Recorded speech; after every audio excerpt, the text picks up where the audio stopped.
Well, hello and welcome to the inaugural virtual Starr Forum. We are thrilled that you can be with us for our discussion of rethinking national security in the age of pandemics. I'm Jim Walsh, Senior Research Associate at the MIT Security Studies Program, and we have a terrific panel for this singularly important topic.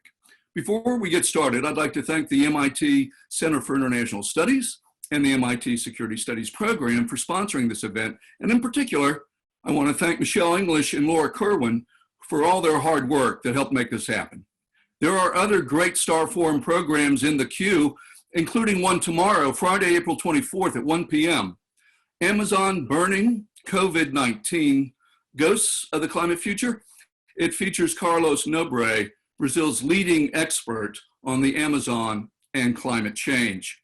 As for this event, we're going to briefly hear from our terrific panelists, and then we're going to have a bit of discussion and go quickly to questions from the audience. You can submit your question using the Zoom feature at the bottom of your toolbar. My goal is to get through as many questions as we can. Now, let's take a minute and meet our panelists. Joe Cirincione is president of the Ploughshares Fund, a global security foundation. He is also the host of Press the Button, a weekly podcast from Ploughshares dedicated to nuclear policy and national security. He has worked on nuclear weapons policy in Washington for over 35 years and is considered one of the top experts in the field. Yasmin Silva is a partnerships manager at Beyond the Bomb. Her work seeks to expose the intersections between the nuclear weapons system and other oppressive systems here in the US. Prior to joining Beyond the Bomb, Yasmin organized across the country on issues ranging from the minimum wage to reproductive rights. Finally, but certainly not least, Vipin Narang, Associate Professor of Political Science at MIT and a member of MIT's Security Studies Program. He is an expert in nuclear proliferation, nuclear strategy, South Asia, international relations, and international security. Now, each of our panelists is accomplished in a number of different fields, but one might say broadly that each is able to provide a different perspective on this topic. Joe has a nuanced understanding of Washington and policymaking, going back to his days on the Hill. Yasmin brings a perspective grounded in advocacy and how these questions play out in everyday life, like for grassroots activists and for citizens. And Vipin has a deep knowledge of the security studies field and what scholars who study conflict and peace are thinking about during this uncertain time. Please take a virtual moment here to welcome our panelists. I don't know if they can hear you, but you know, what the hell. All right, well, let's get this party started. Joe Cirincione, you and Bill Hartung have written an op-ed arguing for a new approach to national security. In a few words, what is it? And why is your approach better than what we are doing right now? Thank you very much, Jim, and thank you, MIT, for hosting us here. Bill Hartung and I just wrote an op-ed in the National Interest a couple of weeks ago talking about why we need to rethink national security. And here's a little secret. It's not exclusively our idea. In fact, I want to use my 5 to 7 minutes to zip you through some of the arguments that are now being made about why we need to fundamentally alter the way we think about national security, including our budgets, strategy, allocation of national attention. And to do that, I'm just going to take over the screen for a few minutes and zip you through a keynote presentation that I have with quotes from these various experts. So let's start with this one. And this might be the most important one. You never know when you're in a tipping point, when you're actually in an inflection point where you're changing from one course of action to another. But if we are, this March 31st op-ed from Max Boot may be the tip itself. Max is a neoconservative thinker. He was a big supporter of the Iraq War. He was a promoter of using the military to transform global geopolitics. And here he is in March 31st in the Washington Post saying, we have to rethink the whole concept of national security, and pointing out in particular how insane it is that we're increasing the budget $7 billion, it's actually $10 billion, for nuclear weapons, but we're cutting it for things like Centers for Disease Control and Prevention. And what he's arguing for, and he goes on to say this, is that we have more serious threats. In fact, he argues, the last 20 years have seen us face these threats that do not have military solutions to them. We have to think less about the military threats and more about cyber, climate change, and pandemics. And he's not the only one saying this. Uri Friedman in The Atlantic talks specifically about how our response to the pandemic has been hindered by the fact that our spending priorities have been out of whack. Catherine Lutz and Nita Crawford from Brown University Cost of War projects specifically point to how we've been overspending on nuclear weapons, stockpiling thousands of nuclear weapons, but not enough ventilators as a case in point. In fact, we're set to spend, depending on how you count it, between $50 and $70 billion this year on nuclear weapons and missile defense. All of our public health is going to cost $36 billion. Something is radically wrong with our priorities with those kinds of budgets attached to them. And you have Samantha Power pointing out how it's not just this current crisis that we're unprepared for. Unless we change course, we're not going to be prepared for the next crisis. That is, the chaos, the incompetence that you're seeing now isn't just a factor of the particular administration we have. It's the infrastructure that we built up. It's a set of national institutions that we've created. It's where we're putting our money that matters. And nobody makes us more powerfully than Jessica Matthews, my old boss at the Carnegie Endowment. A brilliant piece in the New York Review of Books last July. We brought her on our podcast, Press the Button, to talk about it. And she points out that 60% of our discretionary budget is going to the Pentagon. Well, of course, you're not going to have enough money to deal with the real threats you face if this is where you're putting 60% of your money. David Sanger raises a very interesting point in his New York Times, that it's not just a matter of, some serious sort of academic debate about this strategy or that strategy. There is a well-funded defense lobbying establishment in Washington that pushes for specific programs. So he points out one of my favorites. We've spent billions on missile defense and we're spending pennies on pandemics. We have spent over the last 3.5 decades about $350 billion on missile defense system that does not work, often to counter weapons that do not exist, and we're shortchanging pandemics, which is why we're in this part of the reason our response is shortchanged in the current crisis. And one of the people I pay a lot of attention to is Corey Shackey, now at the American Enterprise Institute, a Republican and conservative, and she points out that this change is happening. She can feel it. And a lot of people agree with this. We're going to see cuts in defense spending coming because we simply cannot afford to give $750 billion, that's the budget request this year, $750 billion to defense when we're facing the kind of global recession we're about to enter into and the kind of pandemic that's going to be with us at least for another year, maybe more. So this is why you see leading progressives like Representative Ro Khanna, one of the leaders of the Progressive Caucus, arguing about this, making the case for this, that this is not something that's necessarily going to happen automatically. Especially in Washington, nothing happens automatically. You've got to fight for it.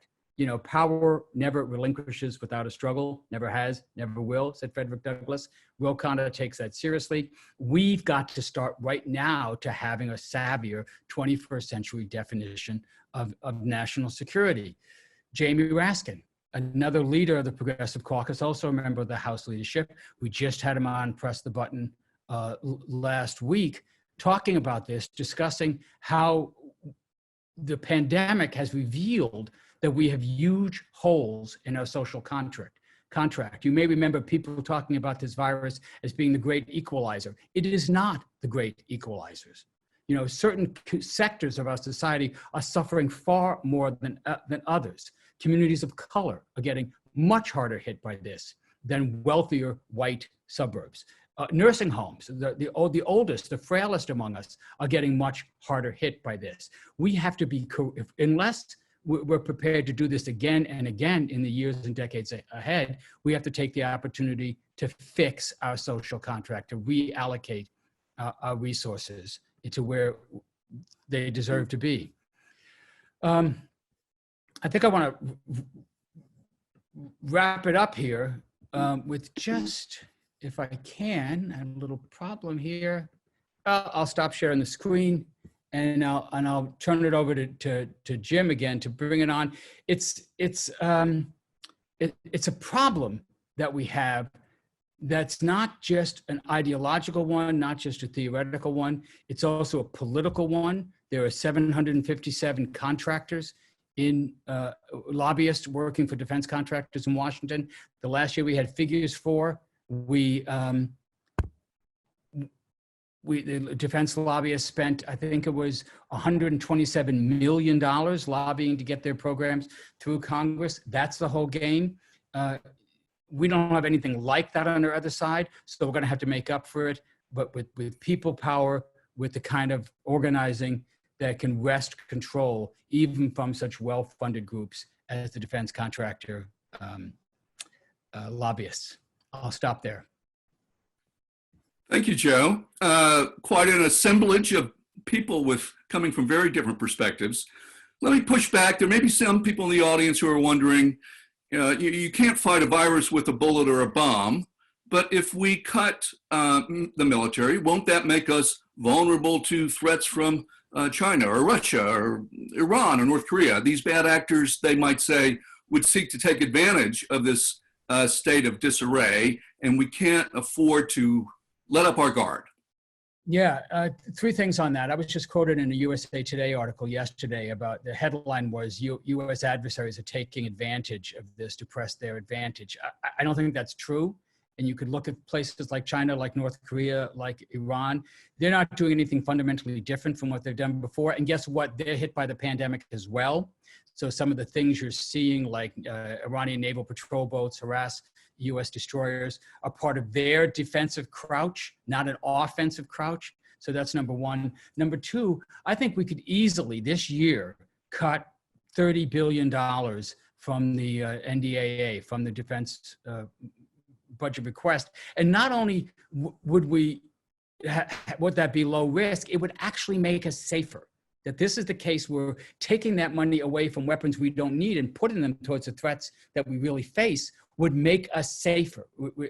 And one of the reasons for that is not just the enormous waste that's there in the Pentagon budget, but the fact that we spend so much. We spend more than the next 8 or 10 countries combined. And of those 8 or 10 countries, only 2 of them are adversaries, Russia and China. The rest are part of our allies.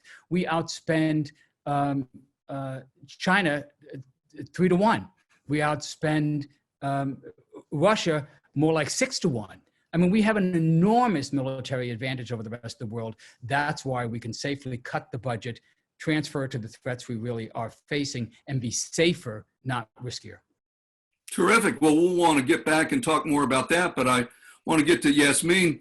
Yasmin, you've raised the question, or the concept really, of safety versus security. What does that mean? And how do people outside the nuclear priesthood or the national security establishment, how are they thinking about these issues out in the country? Thanks, Jim. I think that that's a really fantastic question. So I want to start by what we're confronting today is something that we have known for a long time. Nuclear weapons, a strong military, they make us feel secure, but they don't offer safety. As Joe just mentioned, we are actually less safe. And due to this misplacement of priorities, we're seeing that we are not able to meet the threats of the 21st century that actually make us unsafe. And in fact, our security priorities have been shaped by an administration that has created the threats in the first place. We're pulling out of so many different treaties. We've slashed our State Department. And as Joe said, we are creating an ample amount of military solutions that can't be solved. Or we're attempting to solve and create solutions through the military when that doesn't actually exist.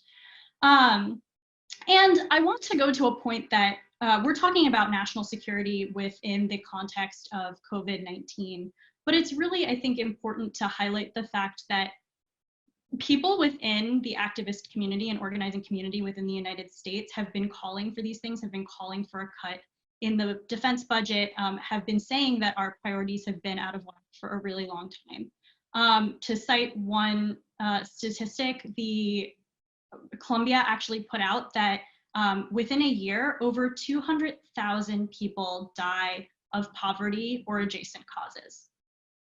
200,000 people die of poverty or adjacent causes in the United States. And we're talking about the lives we've lost to COVID-19 already. We're not talking about the fact that the reason that people are dying of poverty, of hunger, of lack of access to healthcare, these are all preventable deaths. And we need to be preventing them, and the way that we can be preventing them is by cutting the military budget. And so this isn't, again, something that's new. And so when we're talking about safety versus security, if you're thinking of the everyday American, we are sold on the idea that these nuclear weapons or that this inflated military presence it makes us feel safer. But everyday Americans, what really makes them safe at the end of the day is having a roof over their head, being able to feed their families. I just found out that on tribal lands in the United States, most don't have running water, which on the best of days is a fundamental necessity in the United States. But beyond that, when we're looking at COVID-19 and the coronavirus, that is one of the main ways you can battle this, is by having running water. And so we've invested billions and trillions of dollars into our military, and yet we cannot, within the United States of America, find a way to get running water to every community. So that makes us safe, right? Like having access to all of these things makes us safe. And so, as Joe mentioned, we cannot keep funding these weapons and the military at an ever increasing rate that we have. It's really time to reassess how much we're allocating for national security and what the threats actually are. Because for an everyday American, it's how they're going to get food on the table. It's whether they have a roof over their head. And we can't lose sight of that, because if we do, we're not going to be able to assemble that pressure that Joe was talking about to really highlight to legislators and to the government that this is what matters at the end of the day. So I think one way that this is really highlighted is we're now seeing that other movements, so folks that are fighting for water for everyone, folks that are making sure that people have access to healthcare, are understanding that if we are to cut our military budget and really realign our priorities around what makes us in America safe, we can make movement. And so one thing that I wanted to highlight really quick, something that Beyond the Bomb has signed on to this platform and this agenda, is the people's bailout. So we're seeing stimulus packages, we're seeing bailouts in succession, but we're seeing a lot of them. I believe the figure was $10.5 billion go into the military with the last stimulus. That stimulus was meant to bail out everyday Americans, not an already inflated military contract. And so realistically, if we're talking about that, like the price of oil has fallen, the military is going to be saving so much money within their budget already. And we're asking Americans to tighten their belts and pick themselves up by the bootstraps, but we can't ask the Department of Defense to do the same. Something's wrong there. So the People's Bailout has 5 key pillars. The first is that health is a top priority for all people with no exceptions. The second is provide economic relief directly to the people. Third is rescue workers and communities, not corporate executives. The fourth is to make a down payment on a regenerative economy while preventing future crises. And 5 is protect our democratic processes while protecting each other. And I think this is really, those 5 things are a backbone of how we can move forward in a way that sets an agenda for true safety and security, and not this inflated idea of what that means in the 21st century. And I think that final pillar is super important on democracy, right? We're talking about how to use democratic means, at least Joe and I were, about how we can really fix this problem. And we're looking at a moment when Americans have to decide between their health and public health and voting, which is a fundamental right here in a democracy. But part of the reason we're being told mail-in ballots can't happen is it would be too expensive. It would take too much time. It's too much of an overhaul.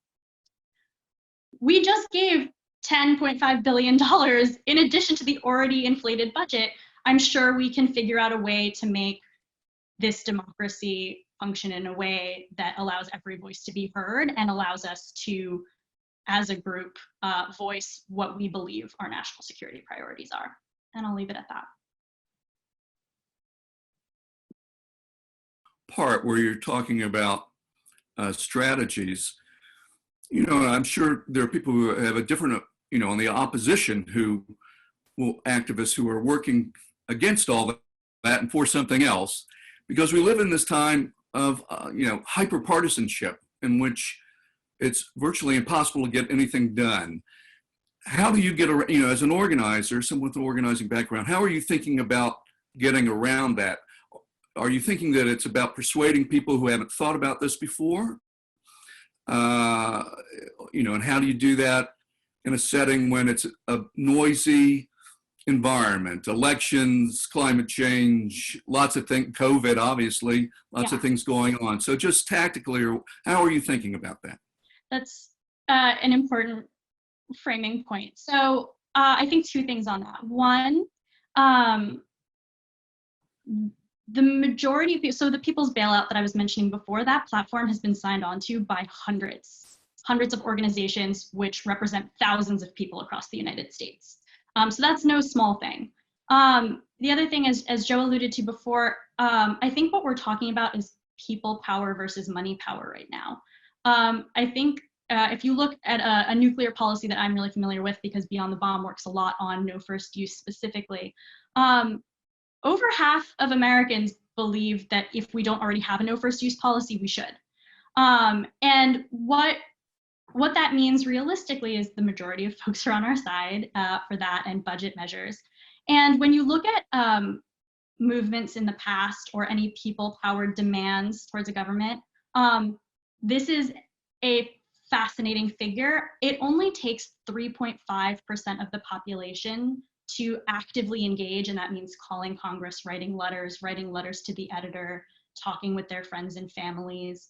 3.5% of the population for any of the major legislative wins we've had since the founding of this country. So that's civil rights, that's gay marriage, that's really any movement forward you can think of. And so what it really is about, it's not only reaching out to those folks who might not necessarily be on our side yet, it's those folks, because we know most people are with us, it's those folks who haven't yet taken that step to raise their voice and taken action that can move the needle.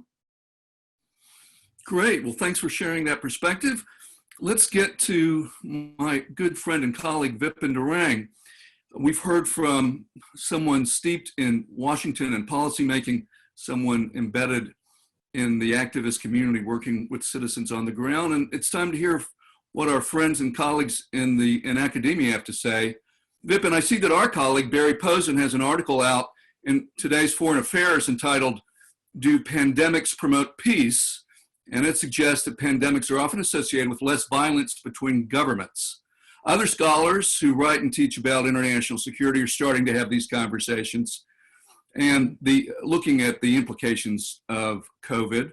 What are you hearing in your discussions, and where do you come down on all this? Sure, thanks, Jim. Great to see everybody virtually. Thanks for having me. It's good to be here. Hope everyone is healthy and safe wherever you are. I was going to raise a couple of points in no particular order. I think maybe I'll start with the broader long-term trends, I think, or choices, and move to some kind of immediate concerns, I think, that have come up, especially in the realm of military affairs, security, and nuclear weapons.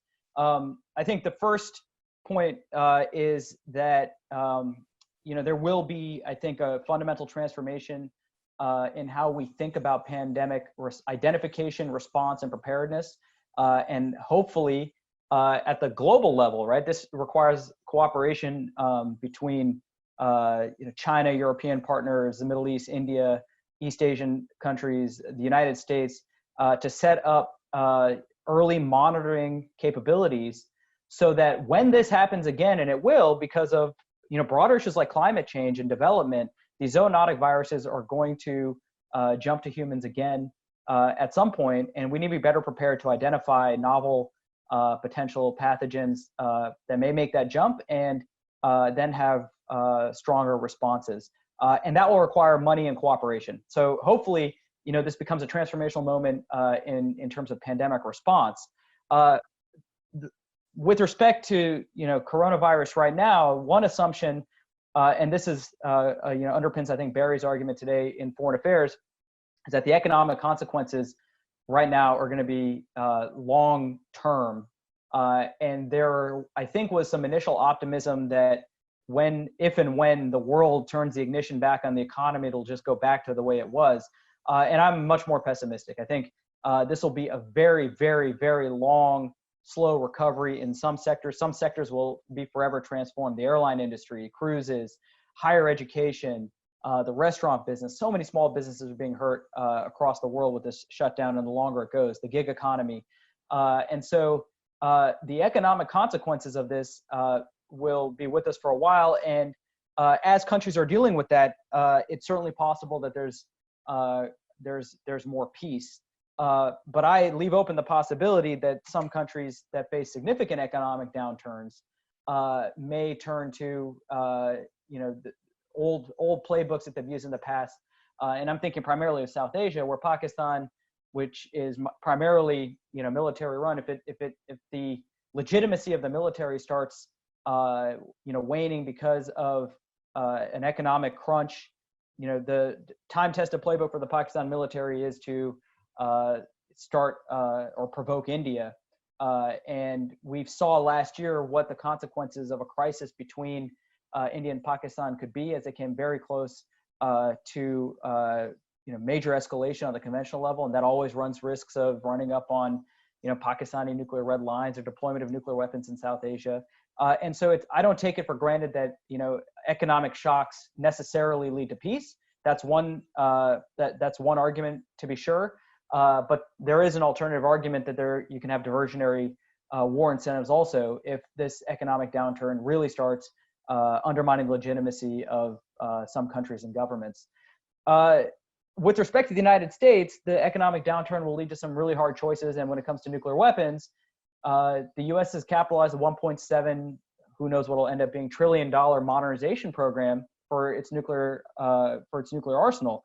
And I'm agnostic as to what the future form of the nuclear arsenal, whether it should be a triad or other potential deployment modes. But there will be hard choices as to whether the U.S. recapitalizes all three legs of the triad. Particularly, there's some huge costs potentially to be saved on the land-based leg. Now, one version could focus on eliminating the land-based leg entirely, and you'd have significant cost savings. And former Secretary of Defense Bill Perry at one point advocated that.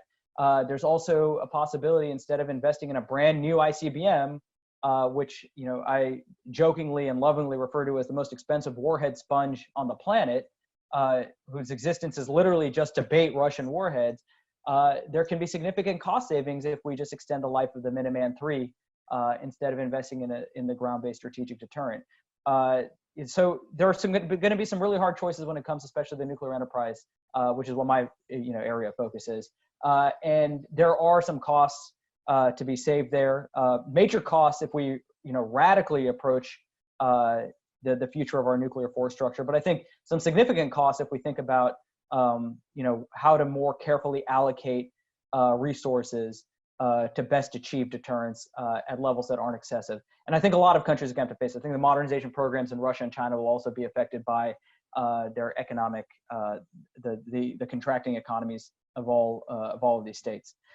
Two immediate issues that have come up because of coronavirus concern one concerns both the conventional but also the nuclear enterprise, and one is specific, I think, to nuclear command and control specifically. So in the reports coming out of France and then on the USS Theodore Roosevelt suggest that the impact of coronavirus on U.S. military readiness is not something to be overlooked, or global military readiness.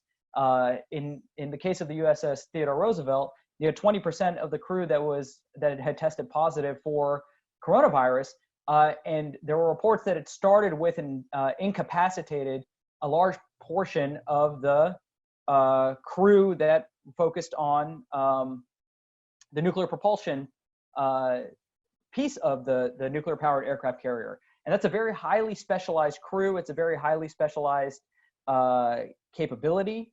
And that can have real consequences on the USS, a CVN's capability to move. And God forbid coronavirus gets seeded on an SSBN, which would have significant impact on our nuclear force structure.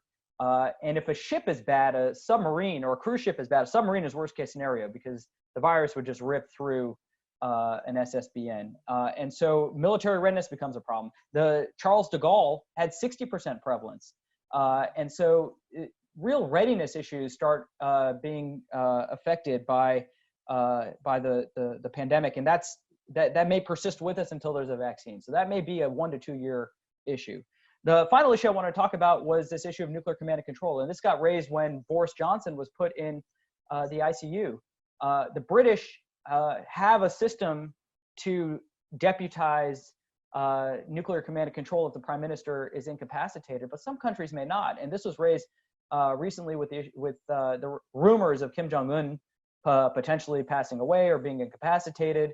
And in some of these countries, it's smaller nuclear powers, this issue of nuclear command and control handling, they may be designed to handle decapitation, but they're not really designed to handle incapacitation. So what if Kim Jong-un is in a coma and there's litigation within the power structures to whether he's alive and who and what authority any orders over the nuclear enterprise would be valid.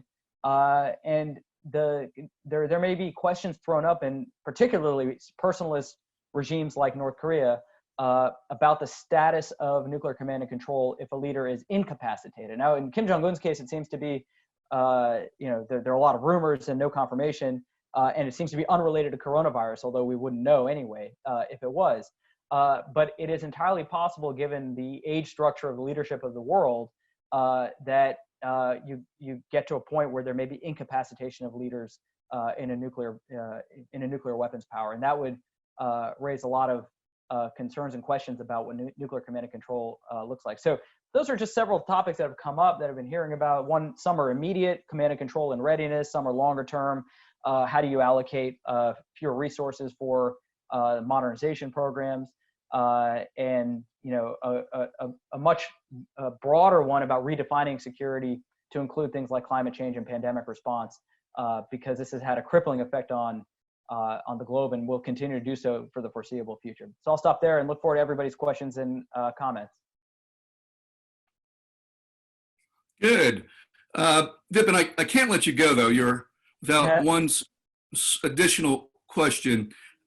You're arguably the world's leading authority on the nuclear situation between India and Pakistan. Do you want to take one more minute or two at most and tell our audience more about that, because you're really a world resource on that? Well, no, I mean, so my personal opinion is the status quo, which is already pretty volatile between India and Pakistan, is going to persist. I do worry about diversionary war incentives from Pakistan that is mostly run fundamentally by the military. If Pakistan's economy was already in dire straits, and the global economic situation is not helping it, and the legitimacy of the military and the civilian leadership in Pakistan could be significantly challenged by the coronavirus pandemic if it continues, and will continue for the foreseeable future. And when that has happened in the past, I don't like making predictions because I'm always wrong, but when that's happened, there are always there may be incentives to distract the Pakistani population with some sort of diversionary tactic against India. And there has been significant activity across the line of control, even now while India's been locked down. And right now, I would say is not the time to challenge Prime Minister Modi, because his response may be unpredictable given the state of India's economy, which is facing unprecedented lockdown as well. And so, if I were to bet with India, Pakistan, there will be a new status quo. I mean, the status quo will persist, but it's not a status quo that I'm particularly optimistic about. just last year, even without coronavirus, India and Pakistan became very, very close to significant conventional escalation when India used air power for the first time on Pakistani soil since the 1971 war. And so, that crisis and that rivalry is not going away, and coronavirus may add new twist to it. But there may be a new flavor, especially if Pakistan decides, instead of being restrained, as I think Barry essentially his argument of foreign affairs was making, decides to go the opposite direction and amplify its adventurism. Okay, terrific. Well, thanks to the concise point making of our panelists, we are on time and can go, and I congratulate you on that. It's very rare that I'm able to congratulate panelists on being on time, but all three on this one were amazing. So let's go to question and answer. There are far too many questions than I would ever get to, so I'll do the best I can to show that we're not scared of tough questions. Let me begin with a fun one from Gerald. And he's asking, he comments, this entire discussion seems more like a list of wants, needs, and desires, but no demonstration of how anything will actually change. What gives? Isn't this merely the same group of people complaining that things are not going the way they want? I will leave that to any of the panelists to start with. Let me start. You're right. I am complaining that things aren't the way I want. I've been complaining about this for decades. We're spending way too much money on the military. We're spending way too much money on the nuclear. We've got to change it. So why don't we change it? Well, because as Elizabeth Warren is fond of saying, the system works just fine for those who benefit from it. And so the whole game out here is for the defense contractors who directly get half of the military budget. Half of that $750 billion goes directly to contractors, not troops, not the civilian employees of the Pentagon, directly to the contractors. So their game is to scare you enough so that you're afraid to cut that pipeline of funds. And it's worked. And as many of the people I just cited in that brief opening comment point out, since 9/11, we've had a certain mindset on national security. Before 9/11, we were spending about $300 billion a year on national defense. Now it's more than double, $750 billion. And it's been this national security threat mindset. And what they're saying is it's time to change that. We have to close that period. Jessica Matthews talks like that, have to close the period. And it might have been, you see, your question is right, it might have been very difficult to do that before the pandemic, but the pandemic has fundamentally altered the equation. We are now thrust into a period where we just spent $2.2 trillion and we're adding to it. We may end up at $4 trillion, $6 trillion. You cannot afford that kind of military budget with that kind of deficit, okay? And the military and spending on the military does create jobs, but guess what? Taking that money and spending it on civilian programs, infrastructure that people always talk about but never spend enough money on, gives you many more jobs per dollar than the defense budget. So it's these conditions that have changed that are starting to change it. And then you couple it with the subjective conditions, what is happening in the Democratic Party, and you're seeing a rise of progressivism. You're seeing the party rise. It's not a mistake that Bernie Sanders was the second to last person standing in this debate. Those ideas have dominate about half the party at this point. So you've got the objective conditions that require change. You've got the subjective conditions of people who are demanding change. That's what's different. That's why we might be at a tipping point. Whether we succeed this year and people are going to try to trim the budget, to slow the ICBM, I don't know.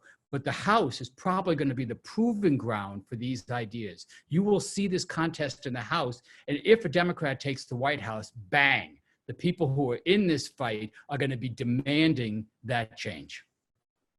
I can follow quickly on that very fast. Please. And I think that's the reason that I also raised the people's bailout is you're right in that this is a similar group of people calling for similar things, but now we've teamed up with people outside to apply that pressure together as a united front to legislators. And we're taking, it's actionable items. And I think that that's the difference about screaming into the ether and hoping and wishing for change, and actually directing your voice in an actionable way, and teaming up with people outside of the defense space, outside of the nuclear silo, as it were, to push for that change. Great. I have a question that I want to direct to Vipin from Ron.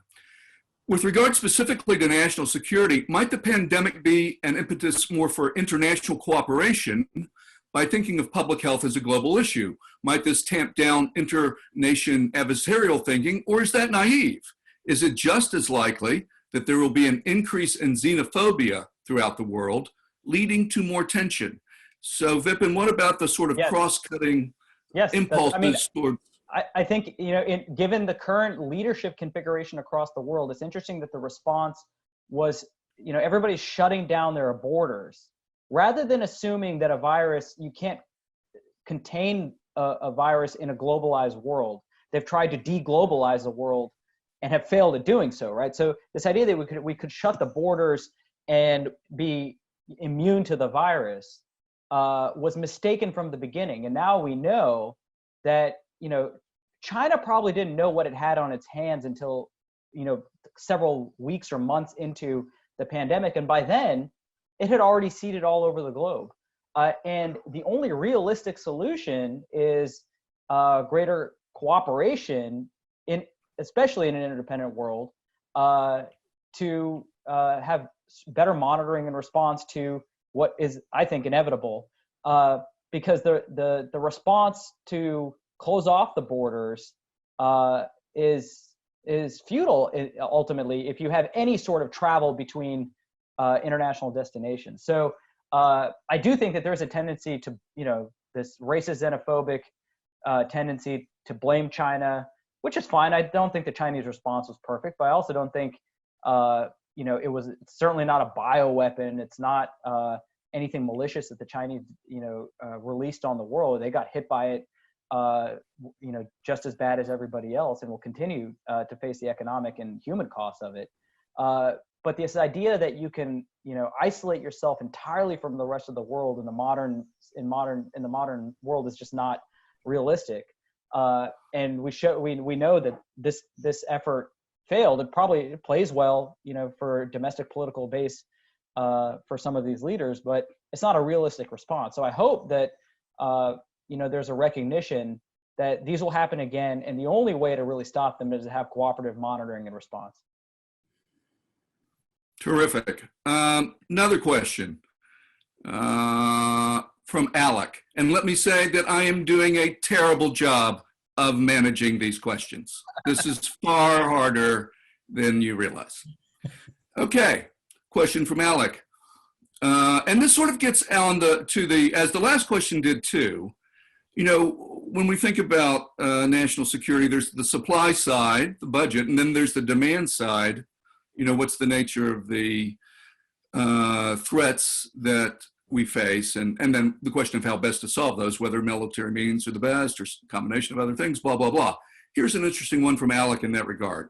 Day by day, we're seeing a big spread of COVID throughout the Middle East region. What do you think about the issue of keeping troops in Iraq and keeping the residual peacekeeping forces in the rest of the Middle East during this time? You know, one might make that a broader question about what does this environment mean for U.S. deployments? Anyone? I open that to anyone who wants a piece of that. Vipin? Vipin's on mute. If you could unmute. I mean, I don't really have a good answer to that. I don't know. You know, I do think that for the first time in since maybe World War II, the U.S. military and militaries across the world have to really worry about how to prevent a virus from crippling their readiness, right? So in terms of deployments, it is very difficult to sustain tempo of operations for any sort of conflict. In terms of diplomacy, you know, if there was bandwidth, you would say this is a good opportunity, a transformational moment to potentially reset some of these long-standing rivalries in the Middle East and South Asia and East Asia. But I don't see that happening with the current configuration of leadership in the United States. Joe?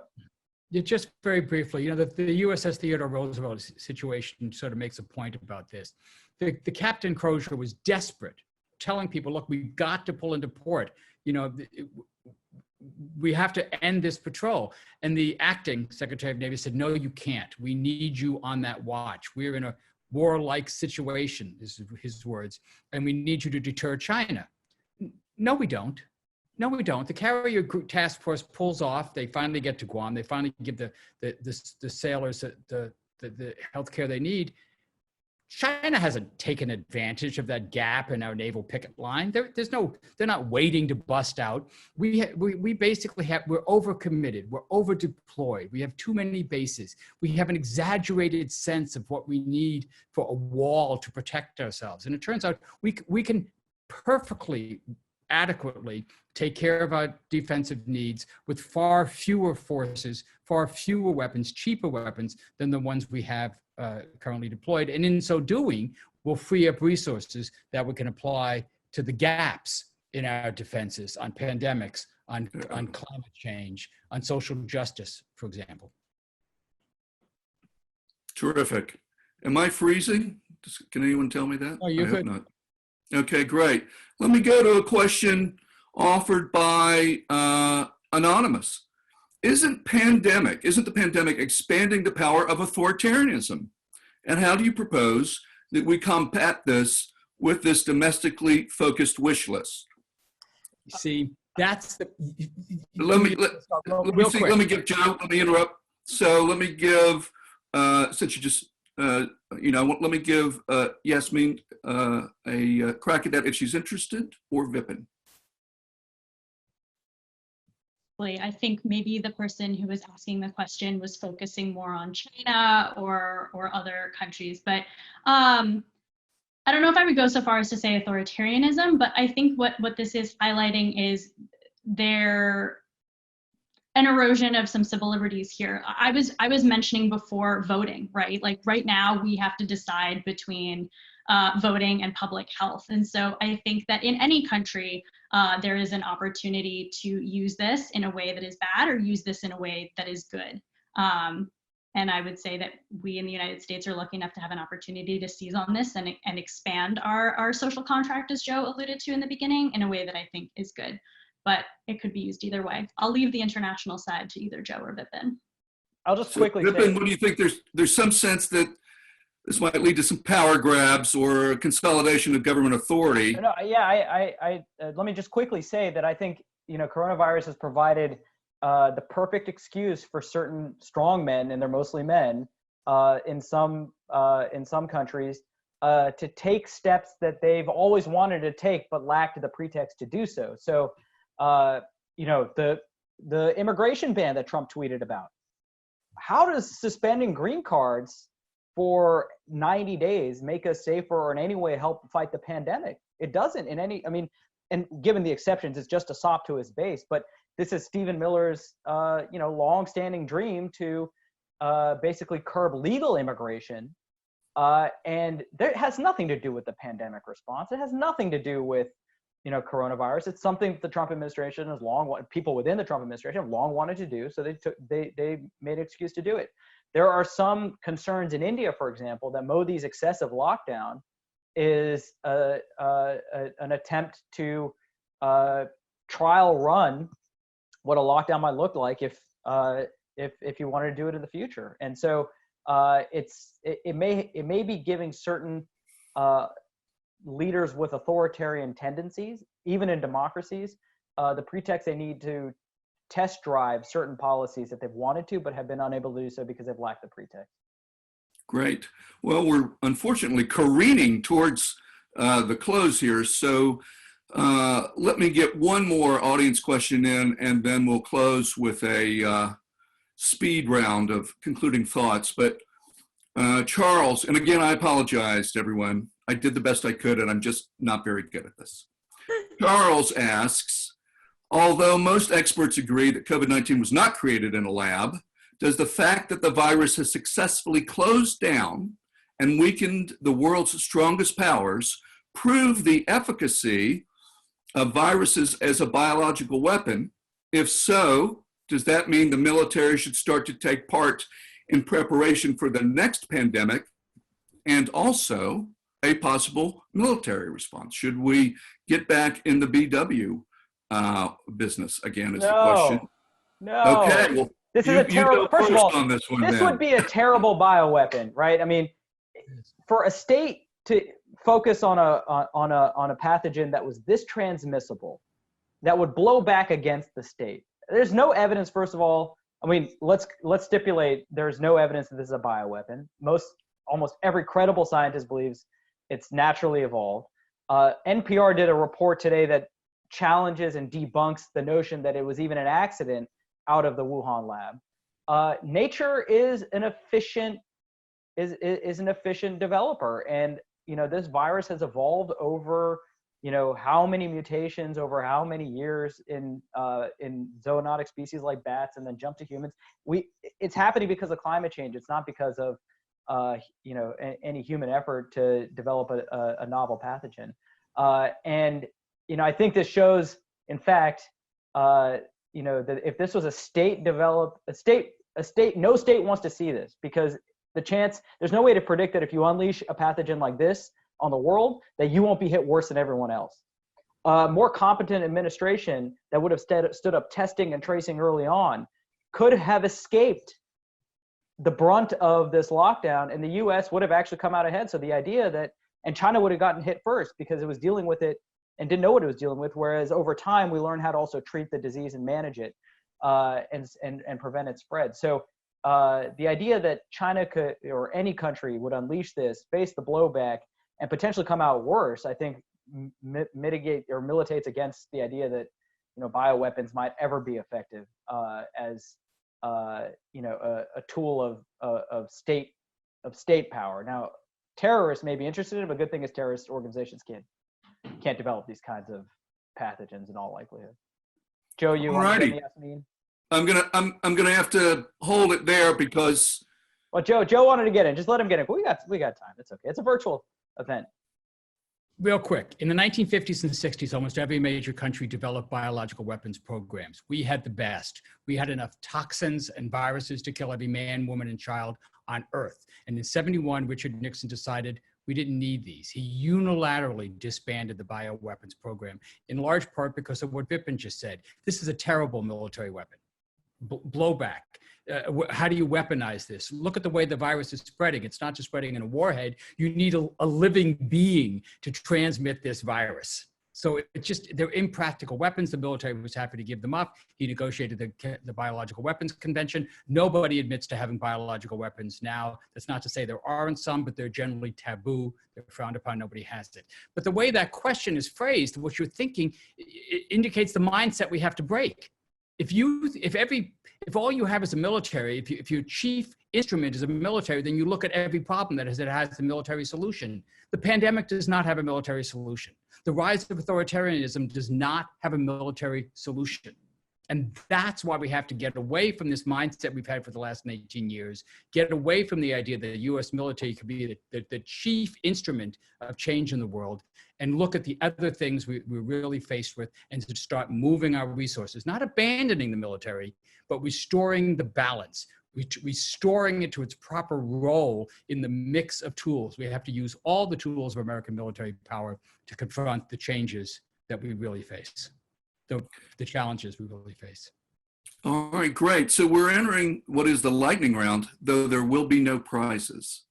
So I'm going to ask each of you to take 1 minute and offer your concluding thoughts, most especially on the question of how do we get there. And I want to start with Yasmin and Vipin, and then end with Joe. How does the US go from where we are to where we need to be? How can people watching and listening to this event, regardless of their views, contribute to that conversation?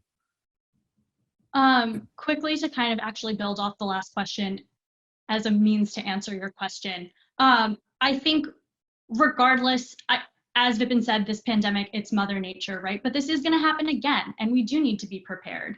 And the best way that we can be prepared is by having an American public that is educated, that has access to healthcare, that has access to enough income that they can stay home and feed their families and not have to go out. And so I think that all of that comes when we are prioritizing human needs and lives over a military solution that for the 21st century, for what we are facing, does not exist, and we can trim the fat. And I think, as I've been saying, there are grassroots movements, there are advocacy groups who are calling for that, who are working with elected officials, and who are making really cogent arguments against a very powerful lobby. But we need more voices. We need people to make a call to their elected official. We need people to be writing into their local papers to express their opinions, which their elected officials read. So for every closed door meeting that a lobbyist has, we need 5 to 10 phone calls. And I think, to plug something that's going on with Beyond the Bomb right now, we have a letter to the editor writing tool up on our website, specifically around making sure that the next stimulus does not give more money to defense contractors. And you can go to our website and you will write it there, and we will submit it on your behalf. The tools, especially virtual, they're more plentiful than ever. So you just need to dig in, take the 5 to 10 minutes, make your voice heard. Great. Vipin, concluding comments? Yeah, sure. I mean, I think this pandemic and the crisis is going to go on for a while. I don't think military competition is going to go away. I don't think nuclear weapons are going to go away. But we're going to have to make very tough choices about how to allocate scarce resources towards optimal diversification of capabilities over time. It was funny. I was just looking for the picture to see if I could share the screen, but the Navy released a picture of a submarine torpedoing coronavirus. Well, that's not how it works, right? The military can't fire a torpedo at coronavirus. This is a health pandemic with global ramifications, economic ramifications, and economic consequences will affect how much states can spend on the military. And I agree with Yasmin. We need we need a fundamental rethink about our healthcare system, and how to handle surges and pandemics in the future. That was the reason we had to flatten the curve was because we had to keep the number of infections below the capacity of the healthcare system. We designed a healthcare system with no slack in the United States. And so maybe it's time to rethink how much surge capacity the healthcare system has, rather than focusing on surge capacity of the 82nd Airborne. So I do think there needs to be a rethink about how to allocate resources to address what will happen again. I don't think military competition is going away, so it can't get rid of. We're not going to get rid of the military. We're not going to get rid of nuclear weapons, at least probably not in our lifetime. But we will have to make choices about how to be able to address these threats when they emerge, while also maintaining the capabilities we need to seek and deter, other nuclear powers and major powers also. Great. Joe Cirincione. Well, Jim, let me just thank you for your expert moderating this panel. You were appropriately humble and self-critical of your, and this is hard to do. I mean, it was much harder for me to share my screen and present my slides and hit the right button and talk at the same time. So fortunately, I didn't have to think while I was doing it. But once I tried to think, everything just froze. So you're doing a great job. Thank you very much. And thank you, MIT. And thank you, Michelle, for organizing this. In conclusion, this is something that's in process. As I began by saying, it's hard to know when you're at an inflection point. It's hard to know where you are. And there's things that are going on in the world. Vipin expertly alluded to them, changes that we have to understand. But what I'm talking about domestically, and the kind of thing Yasmin is talking about also, is the domestic struggle. We do have a problem with authoritarianism, but that problem is a domestic problem with authoritarianism. And we are now in the process of trying to wrestle back democratic control of this government from the people who are trying to seize control for their own purposes, for their own enrichment. And what I'm encouraged by is to see the mass movements that are organizing, to see the move-ons, the individuals, the beyond the bombs, mobilize in greater numbers and with more urgency, and to start to link up. There's this phrase I learned from the women's movement about the intersectionality of our issues. Well, I'm starting to see it. Gun control and climate change and and healthcare and concerns about cybersecurity, people are starting to see that these things are connected, and it's part of what it means to be redefining national security. So if I'm right, this momentum is building. It's starting to assume a political character. You will see in the House of Representatives in the next couple of months amendments to cut the defense budget, to stop the new ICBM, to start to reorient. I don't know if they're going to succeed, but what they will do is start to lay the groundwork for a rethinking, a reorientation. If the political winds shift in November, we, and this MIT forum is part of it, have to be prepared to lay the intellectual structure for it, the political structure for it, and most importantly, the political support for this, to convince our political leaders that now is the time to break with the 9/11 mindset and switch to a true 21st century national security strategy. Great. Well, thank you, panelists, for this rich, if brief discussion. Thanks to Michelle English, Laura Kerwin, the Center for International Studies at MIT, as well as the Security Studies Program, and most of all of you, including those of you who ask tough questions. We want you back. We want to hear those questions. In fact, if you're inclined, you can come back tomorrow. Tomorrow, Starr Forum at 1 p.m., Amazon burning, COVID-19, Ghosts of the Climate Future. For details, you can visit the CIS website and click on Upcoming Starr Forums banner on the lower right hand of the center's homepage. Again, thanks to all of you, and be well.